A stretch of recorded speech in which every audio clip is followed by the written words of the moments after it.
Today, we're taking a look at King of Indecision from Analog Game Studios, available on Kickstarter March 17th.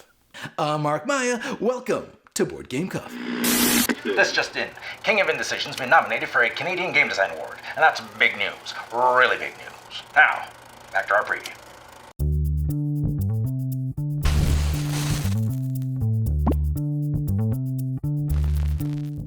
Now, before we get started, you should know that the components seen in this video are still in their prototype state. So, with that said, let's continue. King of Indecision is a 2 to 5 player competitive game where you're trying to please a man who can't seem to make up his mind as to what it is he actually wants.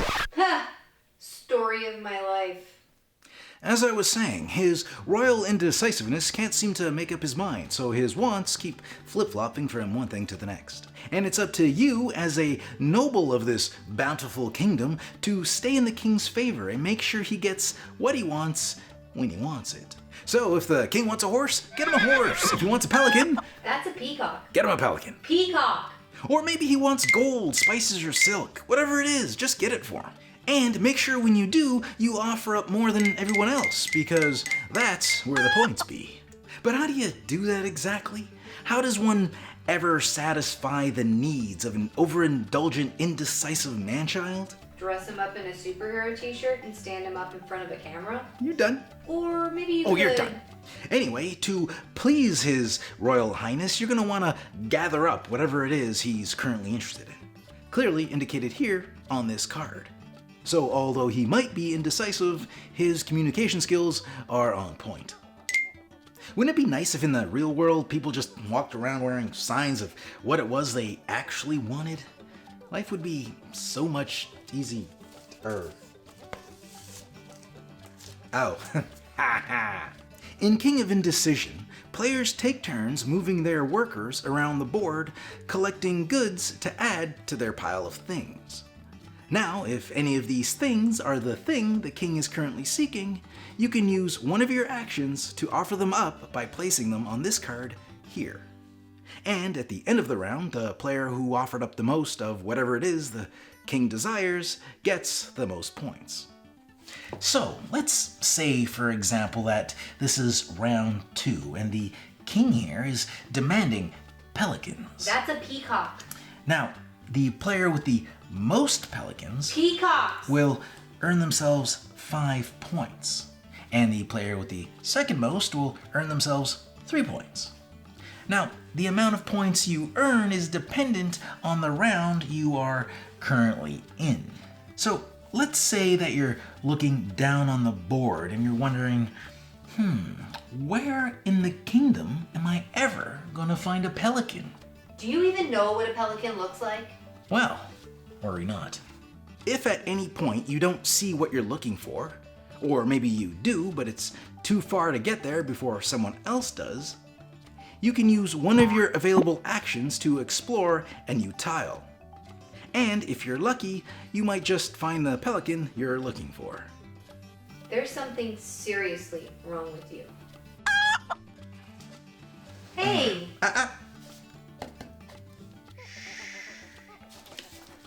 Now, when you first sit down to King of Indecision, you only start off with one worker and 3 actions that you can take per turn. And the actions available are explore, move, collect, trade, make an offering, and hire a new worker. And you can divide these actions however you please amongst your worker people. And by sacrificing all your actions for a turn, you'll be able to recruit another worker, although you don't unlock any additional actions. Not yet, anyway. But when you hire your 3rd worker, you unlock a 4th action. So now you can take 4 actions per turn, and you're able to divide those 4 actions amongst your worker people however your little heart desires. As long as those desires mean getting the king whatever it is the king wants. If you ever find yourself with a stockpile of items that the king isn't requesting, or maybe he did request it at some point but now you're too late to the party, you do have a couple of options. First, you can hoard all those items and hope that they line up with the king's next desired desirable. Then when they do, you pounce on the offering card like an overzealous Santa Claus. Or you can trade those items in at the market for something that he currently wants. But if you do neither of those, you'll still get points for all the extra stuff you have lying around. Did I mention wheat? You see, the king will never ask for wheat. Why? We'll never know. Maybe he has a gluten allergy, or maybe he's just watching his figure. But whatever the reasons may be, he doesn't want it, so why should you? Well, first of all, wheat is the easiest thing to collect since you get 3 of them every time you do. And although the king may not be interested in this abundant grain, everyone else is. So it's great for trading in at the market. And, want it or not, wheat is still worth points at the end of the game. Now, with all this gathering and collecting going on, things are bound to run out, right?